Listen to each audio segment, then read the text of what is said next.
Welcome back to another installment of our Year End in July series. Today, we're having a special episode around segmentation, and we wanted to do a dedicated conversation around this because we have found in some of our conversations with clients and among our colleagues that there are some overlooked segments that nonprofits could really benefit from engaging with the year end. And to kick off this discussion, I've got two really great colleagues of mine to join us. And the first one is Ryan Carpenter, and Ryan leads our client success at Giving DNA. Ryan, is there any other background information you'd love to share with our audience today? Just that my experience as a fundraiser really focused on mid-level programs, identifying prospects to elevate in the mid-level while also continuing that upgrade to major gifts to help support our major gift teams. So I've really spent a lot of time segmenting, really all levels of our donors, whether it's annual fund up to major giving. And it's a topic that I really like to talk about. Yes, definitely. We've definitely had a couple of conversations about this in the past, so I'm really excited to kind of have a focus looked at year end. And then we're also joined for the first time from our. I'm going to start over. We're also joined for the first time by our new colleague Colleen Patel. And Colleen, you came to us from Operation Kindness, an organization here in Dallas, a really great animal welfare organization. And so I'd love to know a little bit more about your background before we dive into today's conversation. Yes, thank you. Yes, so I came from a nonprofit organization in Dallas, and not only am I the newest pursuant Giving DNA client success manager, but I used Giving DNA as a development officer and was fundraising while using the Giving DNA tool. So I have now sat in both sides of the computer and raised money through Giving DNA, and now I'm helping other organizations. And a quick disclaimer for our listeners, we won't just be discussing Giving DNA today. This isn't a sales pitch necessarily. Some of these are segments that you can find within your own data using tools at your disposal. But with that quick disclaimer out of the way, let's dive right in. So why do we even talk about segmentation at year end? And Ryan, I'd love for you to start with this because so many of the conversations that we have at year end are all kind of focused around the same campaign with the same call to action. So what are some kind of use cases for segmentation at year end that can really help nonprofits get the most out of this really critical campaign time? Well, great question. First, I feel like segmentation is a great way to really create discrete populations for targeted communication. And why that's important is if you have a targeted communication for a segment, it's going to create greater engagement, which is going to lead to greater giving and more frequent giving. Why is it particularly important to do at year end? Because this is when most organizations, like in December, raise 20 to 50% of their revenue for the whole year. And it's important that you are standing out from the crowd because everybody else is also doing the same thing or trying to. They are soliciting through every channel. And so you really have to deal with a lot of competition. And the best way to stand out is to create really engaging messaging that's going to resonate with your audience. Absolutely. And so before we kind of had this conversation or had the idea for this conversation, Colleen, something that you shared with me was that when you were at an organization that there were some segments that you wish that you had available to you when you were doing your outreach. And I would love to know what some of those segments were. Absolutely. So my role within my organization was to reach out to all of the LIBUNTs each month. So at the end of the year is a really great time because, as Ryan mentioned, a lot of people give in the months of November and December. And to be able to reach out to those folks individually as a mid-level to major level giving was something that I would have loved to have within Giving DNA, and is definitely a segment that I use on a often basis, kind of sharing with our fellow organizations, as well as philanthropic non-donors. So every organization has contact information for people who just haven't given to your organization yet. So how can we engage them? Again, pulling in a good story at the end of the year, this is where your donation can go, is a good way to get those philanthropic non-donors. And then upgrade candidates. So if in Giving DNA, we can see based on an individual's giving, how they might increase their gift if asked. And this is a great time to say, hey, you gave $50 last year, but maybe you increase that. Would you donate $100 this year? So things like that.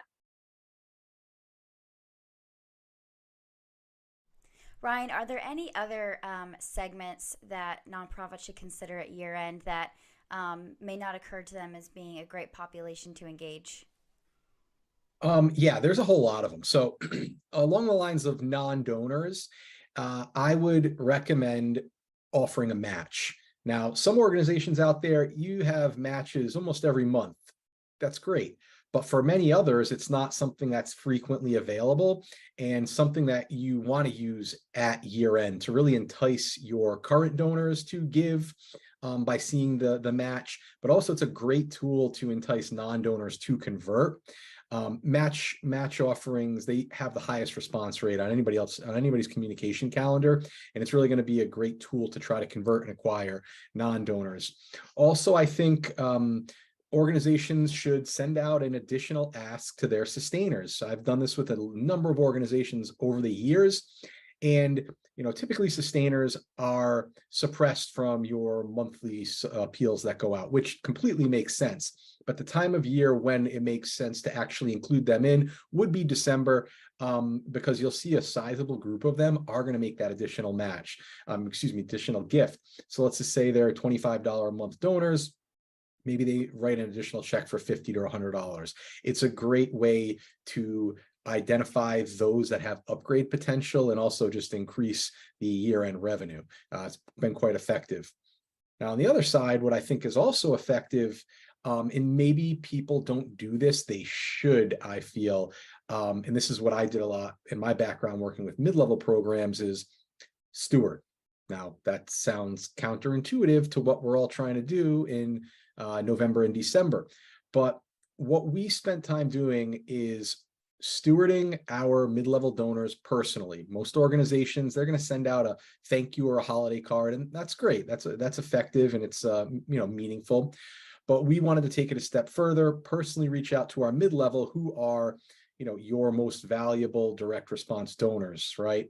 And so we pick up the phone, call them, thank them. And I can tell you there was so many times where people were shocked that we were just calling to thank them at this time of year, after Thanksgiving, early December, because they're getting bombarded by every organization through mail, email, telemarketing, asking them.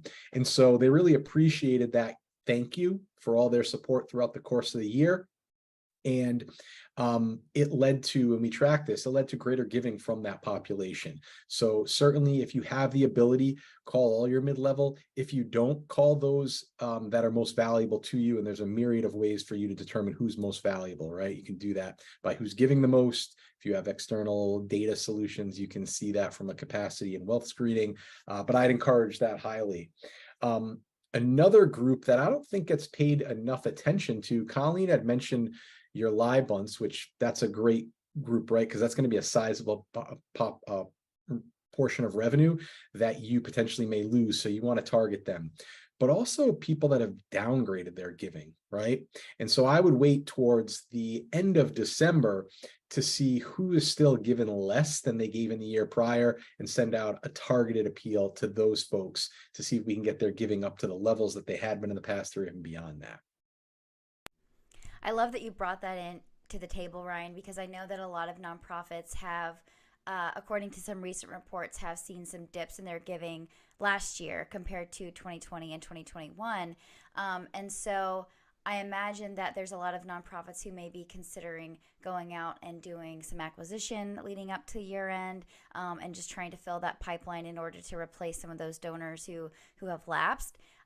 But I wonder if they're not missing some opportunities to re-engage some of those lapsed donors, as you've mentioned in some of these segments, simply because we know that the cost to reactivate someone is less than it costs to go out and acquire them. Yeah, absolutely. And so the cost to reactivate or just who is already on in your database that you could ask those non-donors, right? And so that can really help you from a cost benefit perspective. And I think it's the best place to go because these folks already know you, they're familiar with you. So it's really about putting the offer in front of them that is going to most resonate, whether that's a match, just purely the dollars and cents benefit of them making a gift, or what is it you know about them? What have they supported in the past? What have they taken part in? That you can then incorporate maybe some multivariables in a package that if you know these people gave to this type of appeal or they attended this event or engaged in some way that tells you this programmatic work we do is important to them versus this. And that those little segments that it seems like, well, it's not drastic, but that really is a form of personalization that can increase that engagement. Mm-hmm. Colleen, I'd love to hear from you. So, when you were working at an organization and were thinking about the different messages that you should use to engage some of these folks, especially around year end, what is some of the information that you would look at to start to kind of group some of these people into and assign messaging to them?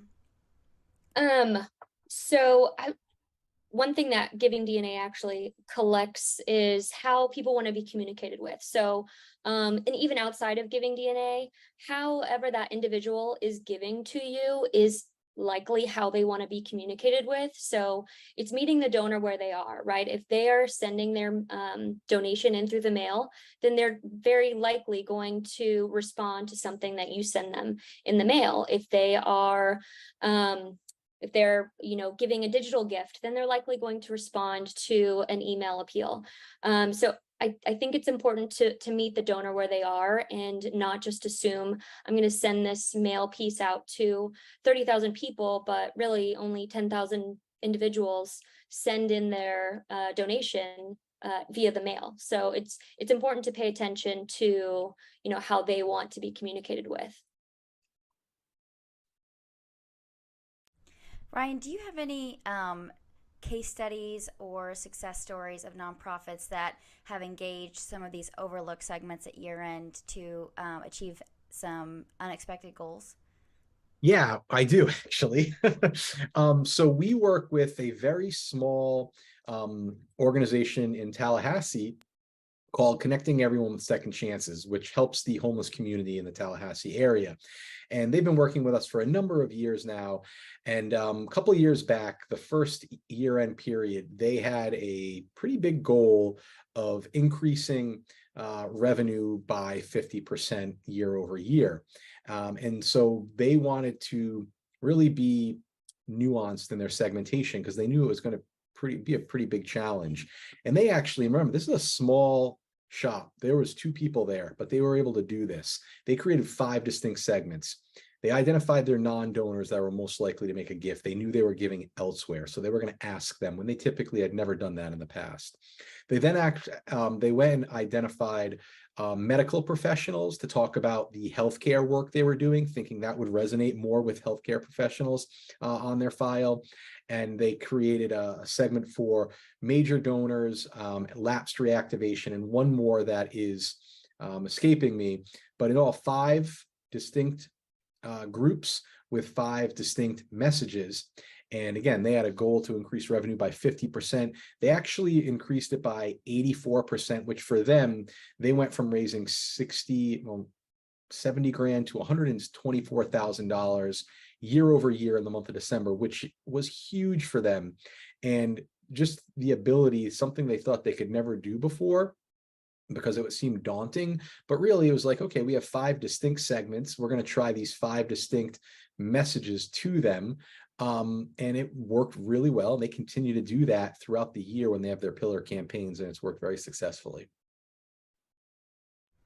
I really love that example you shared because it highlights a principle that I think we talk about a lot in some of our conversations, which is identifying the donor's case for supporting you rather than constantly talk about why you think your organization is worthy of receiving a donation. And so what are some things that you can, and I think you've already mentioned some of them, Ryan, but I love to get, kind of a more comprehensive list. And Colleen, please feel free to add color commentary here. But what are some of those things that you can use data to identify that can help you paint the picture of what it is that your donors care about at your organization that may actually surprise you, because they may be maybe smaller programs within your organization, or things that you would not necessarily think is your kind of big ticket cause to highlight at year end? Yeah, no, I think, and I love the example because it shows that this is not something that some big development team is only capable of doing. We're talking about a small regional organization with a small team, and they were able to do it.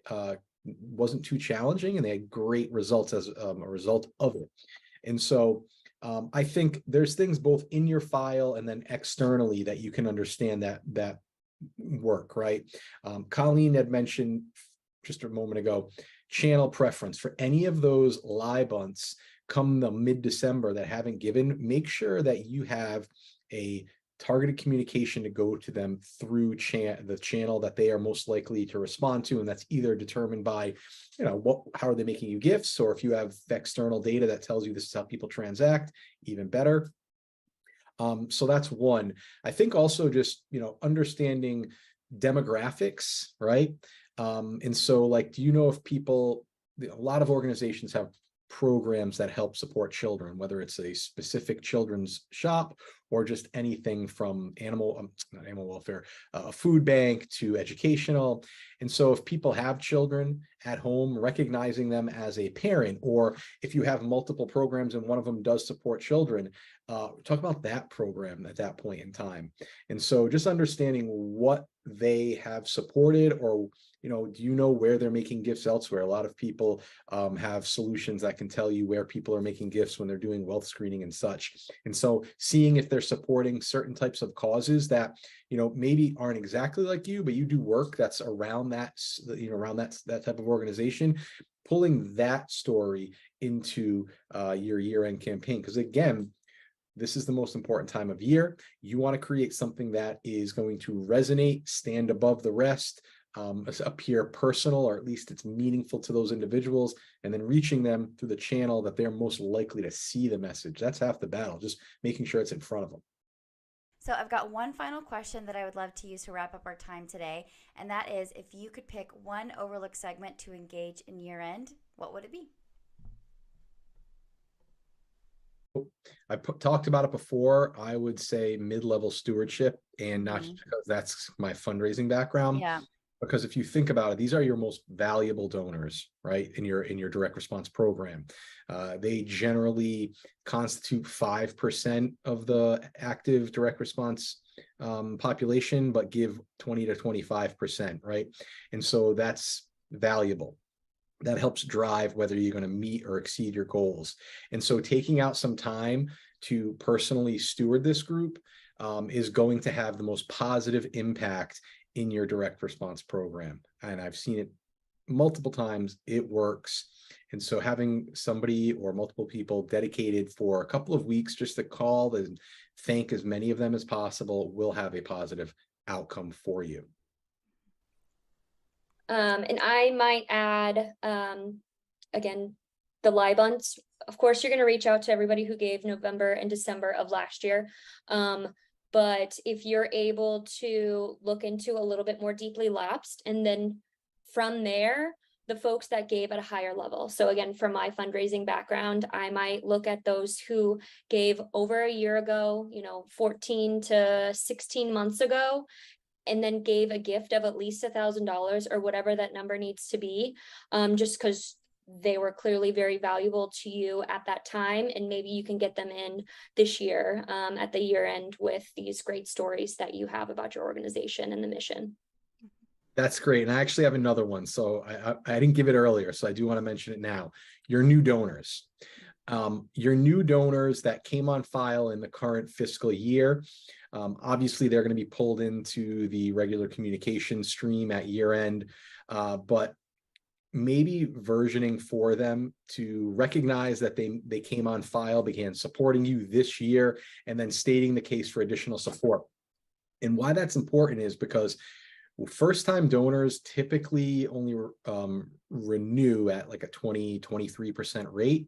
But once they make a second gift, the likelihood of them retaining is up to 65%. And so that second gift is critical. Well, Colleen, Ryan, thank you so much for joining me today. This has been a really great kind of bonus conversation around segmentation, and I look forward to having conversations with both of you in the future. Thanks so much for having us, Leah. Thanks.